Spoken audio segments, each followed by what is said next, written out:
first a disclaimer. Playa, don't ban me. I'm going to show you a site that I do not support, so which means you should not use the site that I'm about to show you. But I needed to show you for the story. You're going to know what I mean. Okay. So, after I beat the skeleton soldier, I thought to myself, okay, now I need to go to the tavern. I need to get my absolutely last drink. Unfortunately, the tavern was closed. The bartender told, nope, no more for you.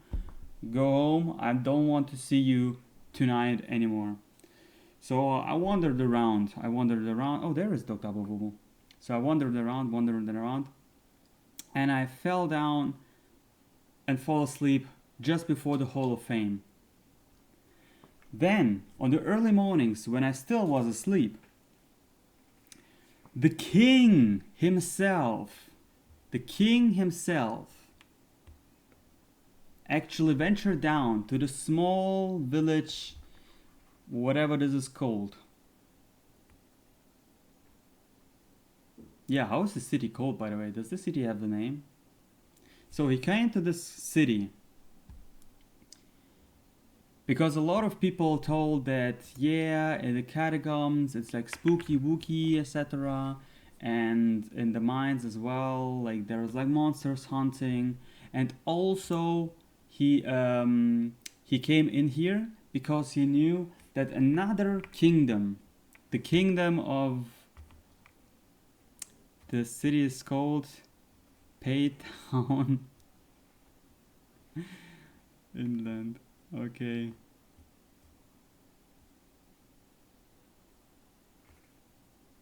Wait, pay to Windland. Now I got it. Pay to Windland. So he came to pay to Windland, Kappa. So he came to the city, and he actually came with the general. Actually, you know what? Yeah, not the real king came. The general came. Let's go. So the general came, like one of the big officers from the king. And he came here because of two reasons. First of all, the dungeons, he heard like it's like close to the city, and you know the undead are like haunting, etc. But he also heard that like another kingdom is approaching the city. And he thought to himself, damn, we need to defend this. But since I am like a super officer, I can't stay here for long.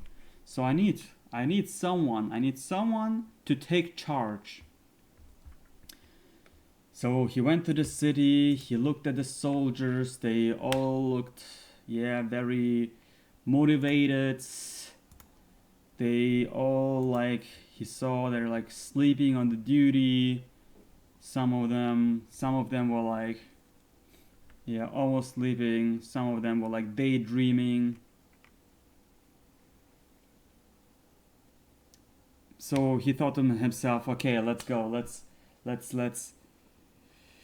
at least clear some of the catacomb skeletons. But then, just before he wanted to venture in there,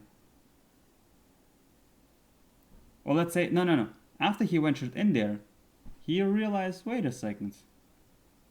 There is a dead body. There is like a dead skeleton. I mean, dead skeleton. Then he ventured a little bit out and went to the dwarf mines and realized there's also like blood and stuff like this water blob is like there.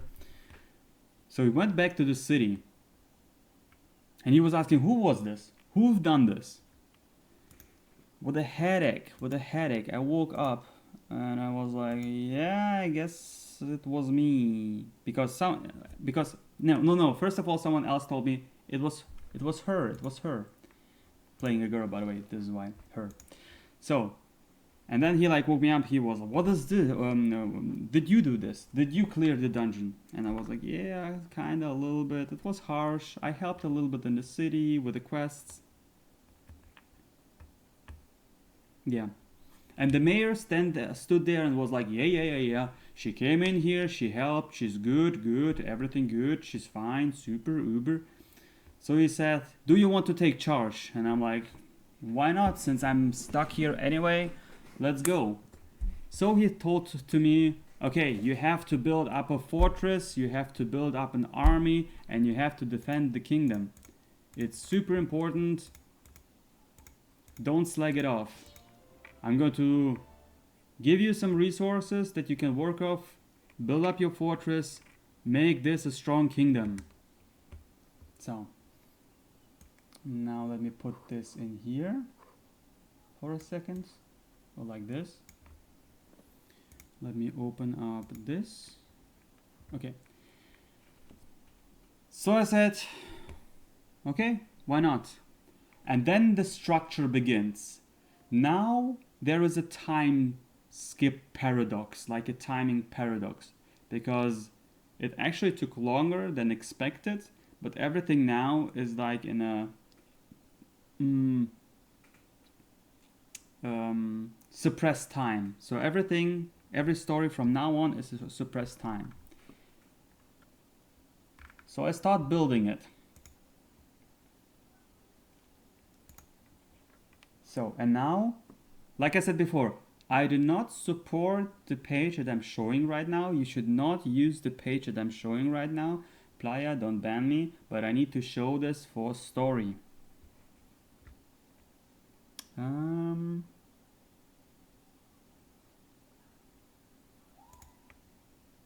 There we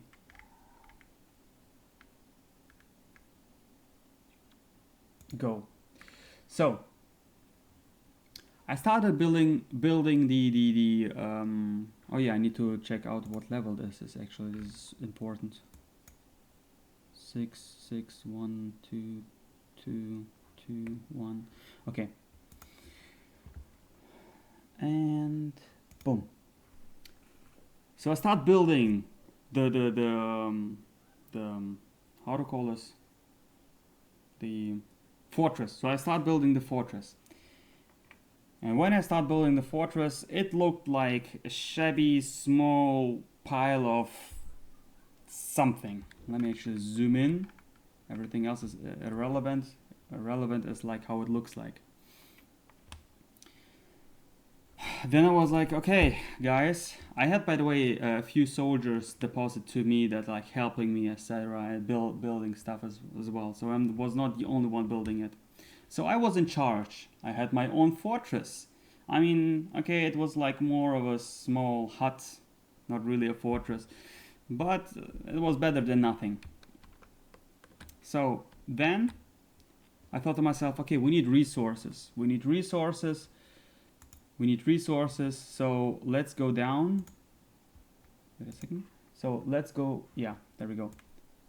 Yeah, this is how I can show you. This is perfect. So I went down to the forest, and with some people I managed to build a woodcutter hut. Boom. So I built a, where is it? Woodcutter hut. After this, I said, okay, we need also stone. So boom, went down to the quarry. I got some dwarfs that I released, by the way, from the dwarf mines on previously. You know, some of the dwarf mines came to the city and they said, we need work, we need work, we want work. So they got work at the quarry. So now we had some dwarfs at the quarry.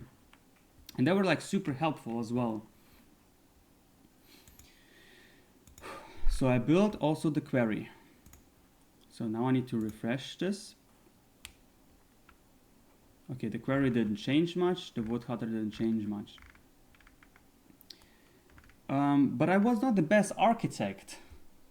But in the city there was a good architect, and he said, I need a hut, and there I can like help you structure this and precisely measure things up so that you going to finish every structure way faster than normally. So I did. So I built it up. Nice. Okay, look at the appearance. This is important. Look at the appearance. So right now at level 1, everything looks like the same. So after this, with the huts, we said, okay, it's time for a bigger fortress. And with the help of this architect, and also with the resources that were gathered from the woodcutter and also the dwarf mine, I was able to build a wall around my fortress. Now we're like more protected, but not enough. To speed things up, I actually agreed to help building the huts for expanding the hut for the architect. He agreed on it, and that's why it didn't change as well. That's why we helped him building the hut. A little bit more resources, and more resources were also there. Let's see if this changed now. Yes, now, see, now it changed. Look at this. Look at this. Wait a second. Look at this sprite. Boom, you see this? And look at this sprite. This is why I said it's important. Otherwise, like I said, don't use this page. Not allowed. So, then, oh yeah, the mine as well. Look at this. The small pile here. No, never mind. Oh, wait, whoops. Yeah, look, oh, look at this. There is no pile and no thing. Oh, that's so cute. I like this.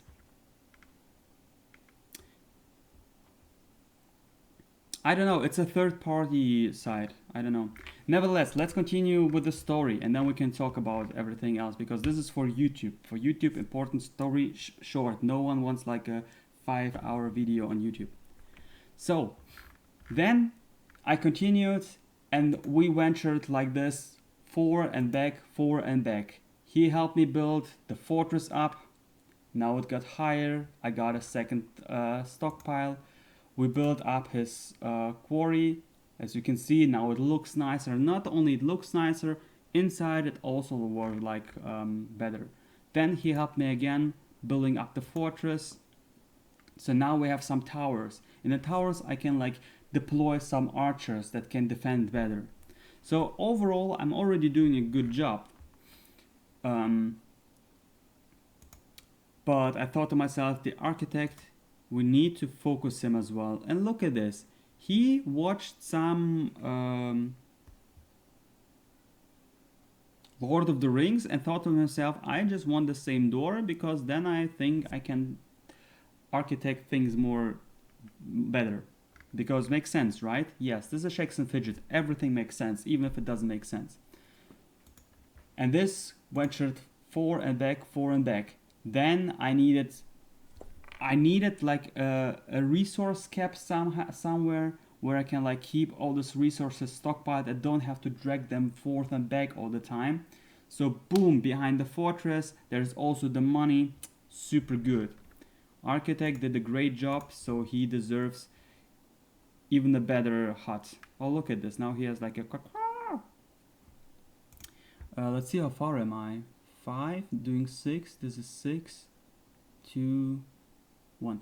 Oh, yeah. Then we realized, yo, we have to prepare for war. We have to prepare for war. So we did. We built up some barracks. Where are the barracks? Where are the freaking barracks? Where are the barracks? There we go. So we built up the barracks, and on the same time, a gem mine. Because some of the dwarves came to me and said, do you know that we can not only harvest stones, but also gems? Beautiful gems, strong gems, powerful gems, magical gems. And I said, okay, so then did I build it to 6? Yeah. And then on the last note, we build up my what is the difference now between 5 and 6?